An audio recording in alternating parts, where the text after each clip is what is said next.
This episode is sponsored by Tell Every Amazing Lady, an organization that does amazing work by elevating women's health through ovarian cancer resources and beyond. This is Overlooked, and I'm Golda Arthur. We talk about women's history once a year, every year. But women's medical history, well, that's even more overlooked. And it doesn't even go that far back. Take, for example, the history of hormone replacement therapy. If you're like me, you're popping a little estrogen pill every day. But have you ever wondered, where did it come from? What is the origin story of estrogen therapy? Well, the story starts with a biochemist named James Bertram Collop at McGill University in Montreal. We're going to go back to Montreal, Canada in the 1930s. And to take us there is Alison Li. I'm a historian of science and medicine, and my special interest is the history of hormones. And in that history of hormones, James Bertrand Collop is an important figure. He was already quite well known by that time because he participated in the discovery of two very important hormones. He was one of the co-discoverers of insulin in 1921 to 22. Frederick Banting and Charles Best, along with another scientist, John McLeod, discovered insulin. J.B. Collop worked with them and extracted and purified the insulin. This was one of the biggest breakthroughs in medical history. And of course, you will know that insulin is something that has saved the lives of hundreds of millions of people with diabetes since. So by the late 20s and early 1930s, he was already well known in this field.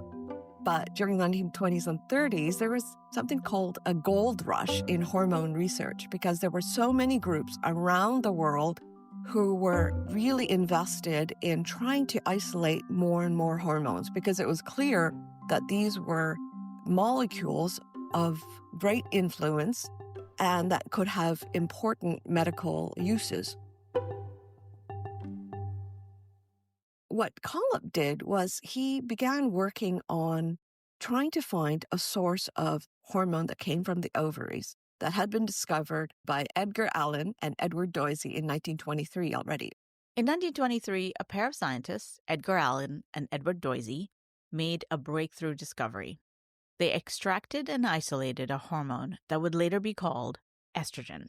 But the problem is they isolated it from painstaking work using the ovaries of hogs. Yes, that's right. Hogs. And of course, that works very well if you're looking at small quantities for the lab. But what happens if you want to produce this on a mass scale to make viable medicine for large numbers of people? So all these researchers were beginning to explore different sources of materials from which they could collect estrogens. And you have to understand that this required mountains of material. So, for example, in the case of insulin, to get 8 ounces of insulin, the pharmaceutical companies that were working on this, Eli Lilly in particular, had to coordinate with meat packers and teach the meat packers, slaughterhouse workers, to collect the pancreas of cows and also later pigs. And it would take a mountain of pancreas. Can you even picture what a mountain of pancreas looks like? About 2 tons to make 8 ounces of insulin. And similarly with the ovarian hormones, the question was, how were they going to produce enough that it could be used to treat human beings for various uses? So one of the solutions that Collop came up with was to explore placentas. Placentas. Stay with me here. I know this is getting weird. And yes, the placenta is an organ that develops in the uterus during pregnancy. After the baby's developed, the placenta is also delivered or removed from the body. So yes, that is what J.B. Collop was exploring as a source of estrogen. And so what he did was he coordinated with gynecologists and obstetricians at a couple of different maternity hospitals in Montreal and collected all the placentas that would have been discarded. And they would arrive at his lab in Montreal in these big milk churns. And I'm sure it looked pretty gruesome. But anyways, he would take these mountains of placenta and try to develop and isolate a product using different solvents to pull out the key ingredient. What he got in the 1930s was something that he called Premarin, which was really significant because it was an estrogen that worked orally. That meant that people could take this medication by mouth with a pill rather than having to inject it. And so he worked on this product, Premarin, and he was approached by the director of this small pharmaceutical company in Montreal that was called Ayerst, McKenna and Harrison. Ayerst, McKenna and Harrison was a relatively young pharmaceutical company founded in Montreal in 1925. This small company really had a very tiny business making cod liver oil, but they worked with Collip during this period and they invested heavily in developing this project and manufacturing it successfully.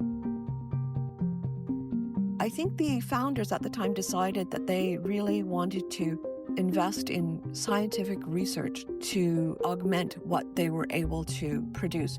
And they really put a lot of money. They hired staff to work on the science and the quality control of this. And because of the success of this product, they were able to expand into the US. They were eventually bought out by Wyeth. Okay, a little context here. Wyeth was another pharmaceutical company based in the US. The two companies merged in the early 40s to become Wyeth Ayerst Laboratories.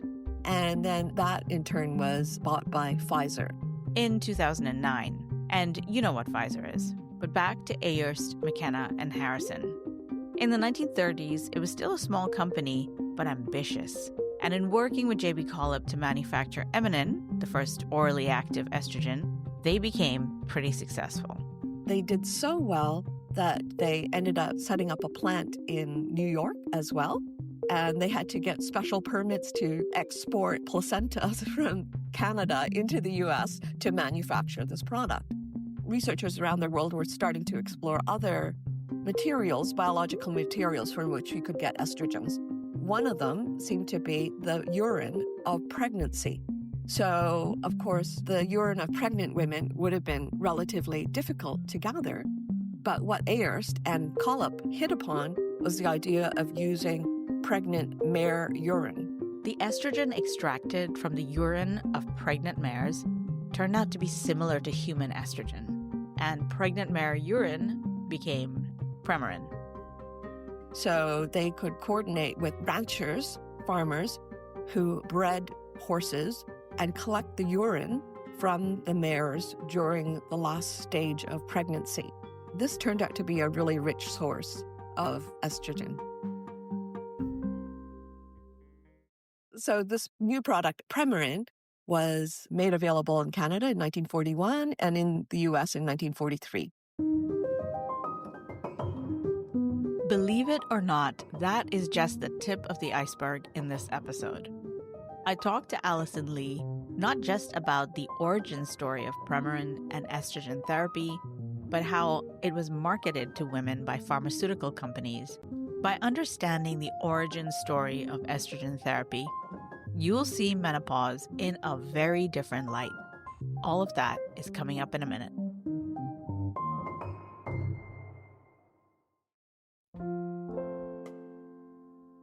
This episode is sponsored by Tell Every Amazing Lady. This nonprofit has a beautiful origin story, which we covered here on Overlooked in our very first season. Tell Every Amazing Lady elevates women's health through ovarian cancer resources and beyond. If you or someone you love has had an ovarian cancer diagnosis, or if you have a question about women's health, everything from your first visit to the OBGYN to menopause, Tell Every Amazing Lady is an amazing resource in itself and will help you navigate those questions. I know that when I went into surgical menopause or when I was dealing with trying to understand ovarian cancer, I found them incredibly supportive. We're so proud to have them as our sponsor in this season. Learn more about their work at telleveryamazinglady.org.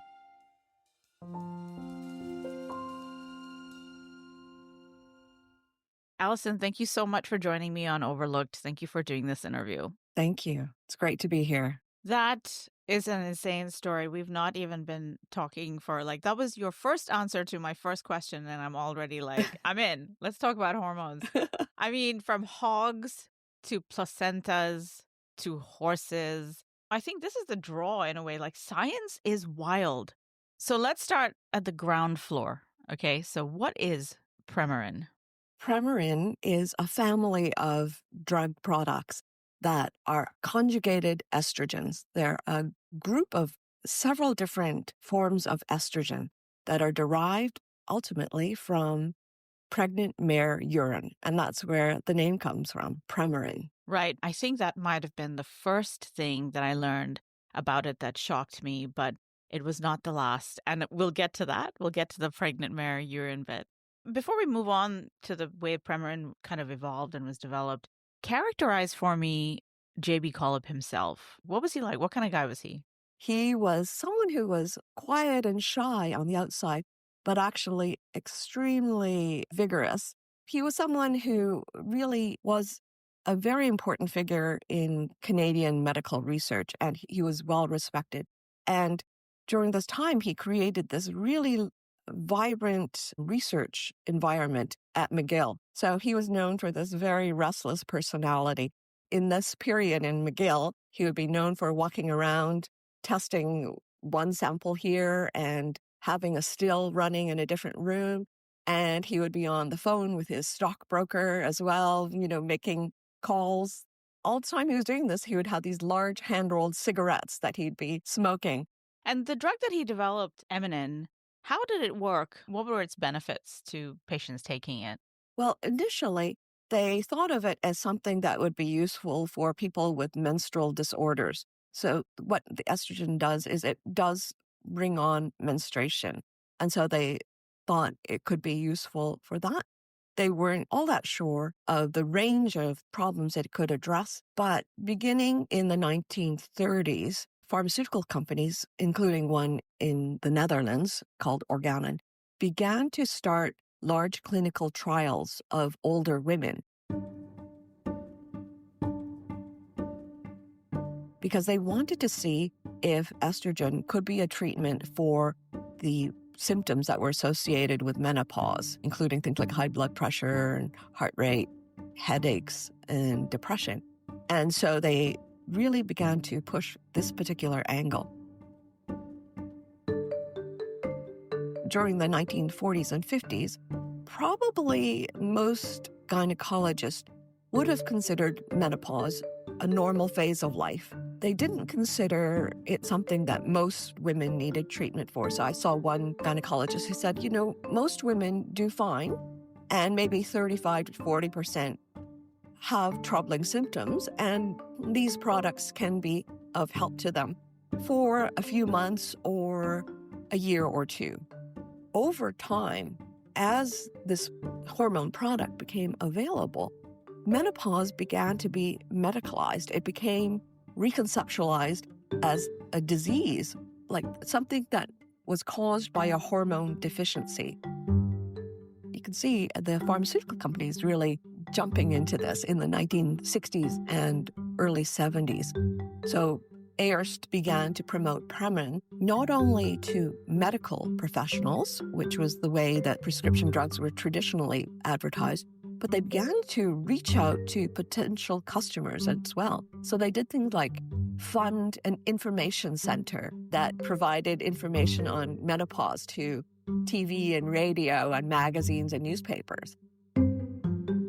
And they also funded a gynecologist named Robert Wilson and his wife, who was a nurse, Thelma Wilson. And the two Wilsons published a very famous book in the 1960s called Feminine Forever. And this was a popular book that argued that all menopausal women, except possibly those with breast cancer, should have estrogen and progestins for the rest of their lives.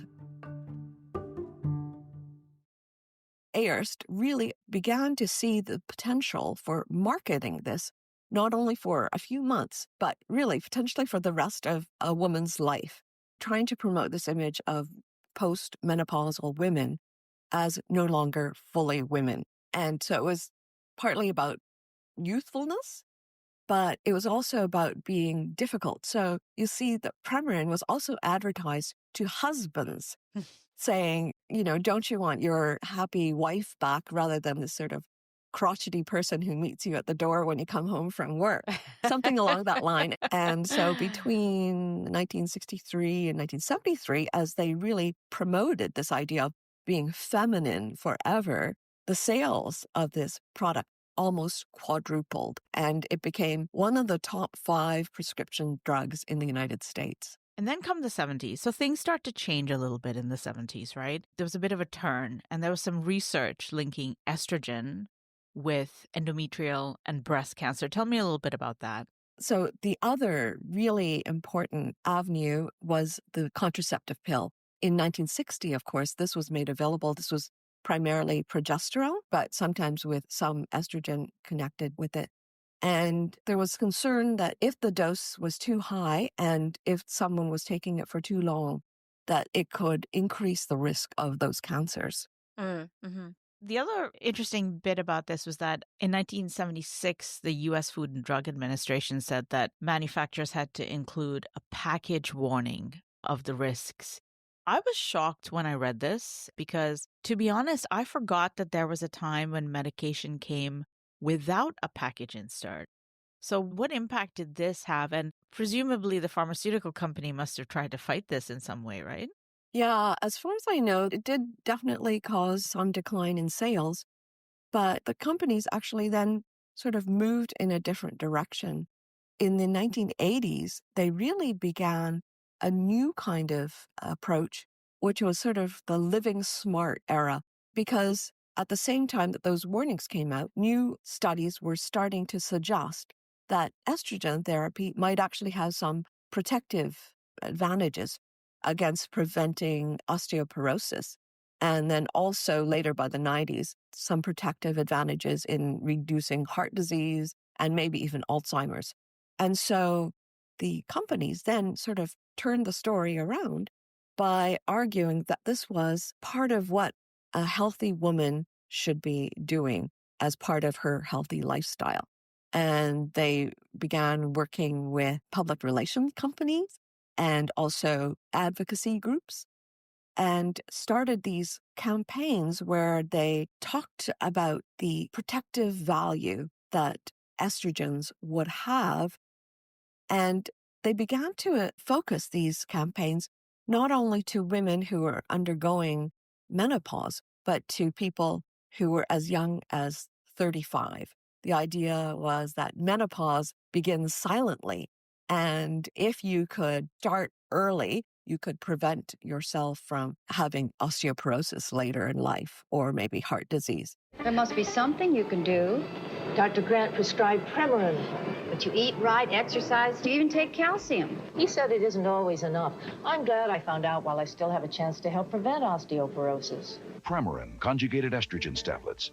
At this time, in most countries, pharmaceutical firms are not allowed to advertise directly to the consumers. Here in Canada, pharmaceutical firms are not allowed to say what disease a drug is supposed to treat. They can just suggest that you talk to your doctor about it. Whereas in the US, starting in 1997, the Food and Drug Administration really eased the restrictions and allowed pharmaceutical firms to advertise to consumers. Night sweats, they go on, then off, then on. Hot flashes? Then something else comes off. If menopausal symptoms are disrupting your life, Premarin is approved to treat symptoms and prevent bone loss. With these restraints that were lifted, the ads for drug sales just boomed to something like $10 billion a year. I'm soaked, I'm dry, I'm cold, I'm hot. I'm not.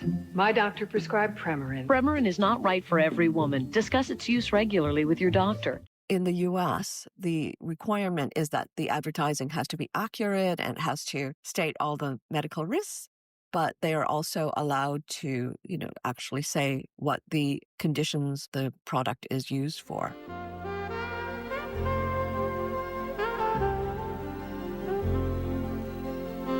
What every woman should know about estrogen. A seminar for women.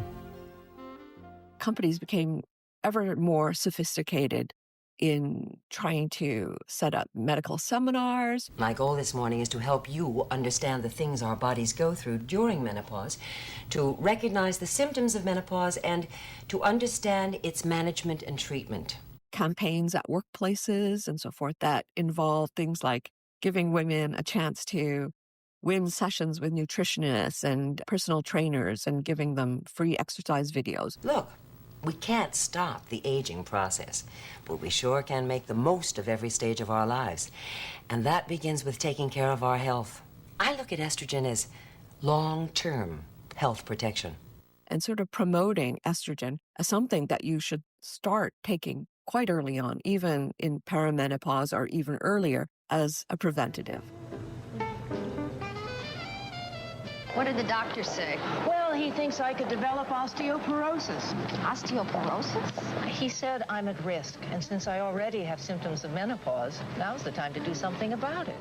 You know, I went into a bit of a rabbit hole when I was preparing for this interview with you, and the 1990s were an especially fruitful time for these ads. If your patients are at risk for osteoporosis, estrogen replacement therapy is an important option to consider because 50% of the bone mass women lose occurs in the first 7 years after menopause begins.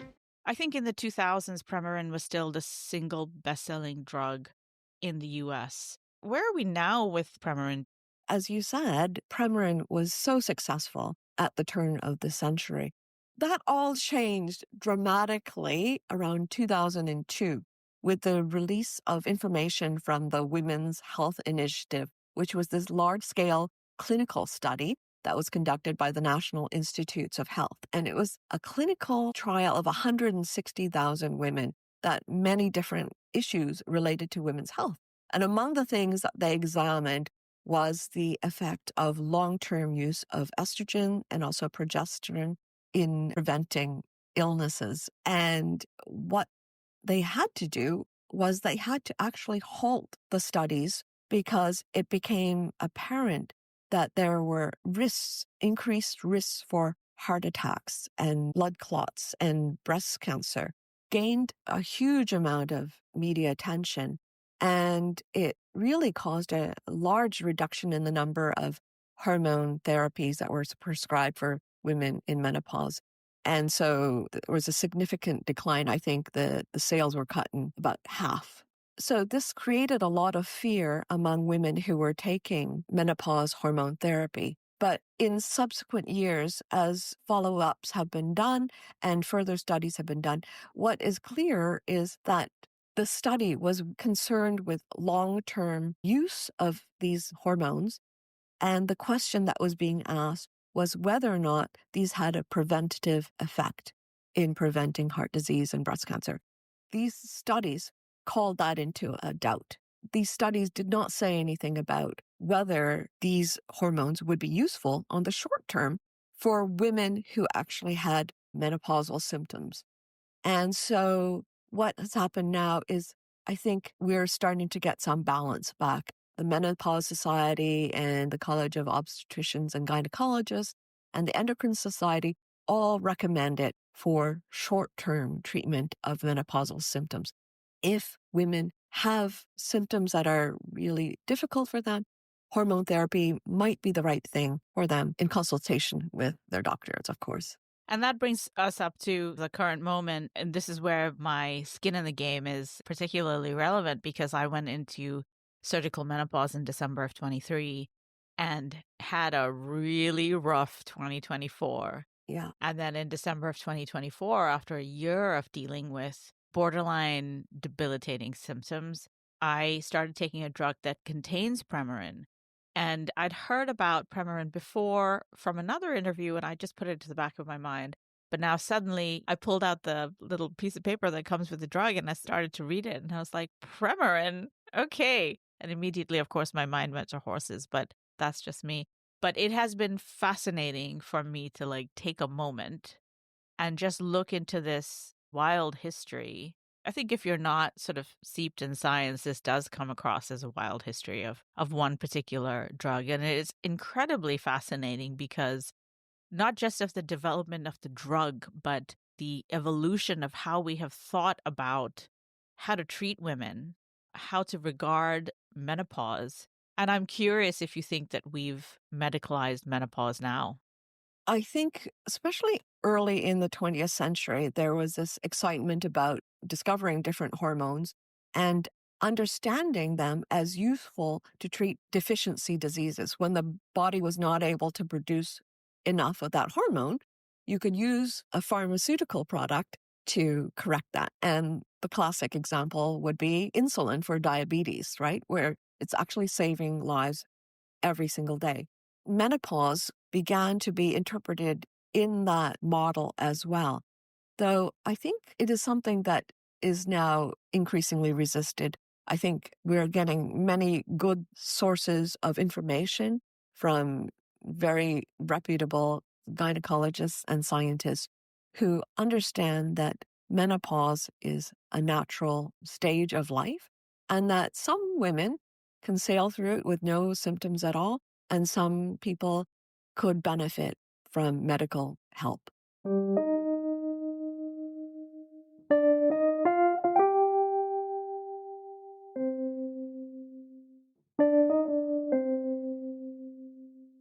The last question that I want to ask you is the question I ask all my guests on this show. What is the most overlooked aspect of the topic that we've been talking about today, Premarin? And where do you think that inequality is felt most deeply?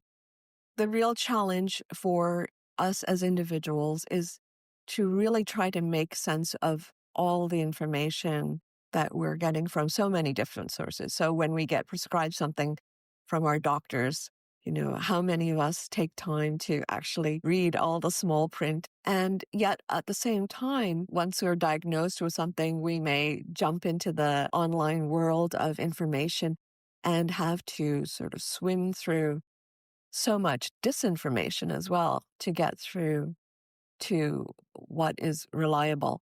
And so I think that's the real challenge for us now, is to try to figure out what the good sources and reliable sources of information are and how to make those key decisions for our own lives and our own health. Yeah. This has been a truly fascinating conversation, Alison. Thank you so much for joining me on Overlooked. You're welcome. We're building a community around women's health so that no one is overlooked. If you'd like to be part of it, hit the follow button on this podcast wherever you're listening to it. Overlooked is written and created by me, Golda Arthur. Jessica Martinez-Leos is the show's producer. Overlooked is an independent show, and we would love your support. You can support us on Patreon, or you can show us some love by writing us a review and sharing this episode with someone. Stay up to date with the show by signing up for the newsletter or following us on Instagram and LinkedIn. We read every review and email, so write to us. hello@overlookedpod.com. Thanks for listening.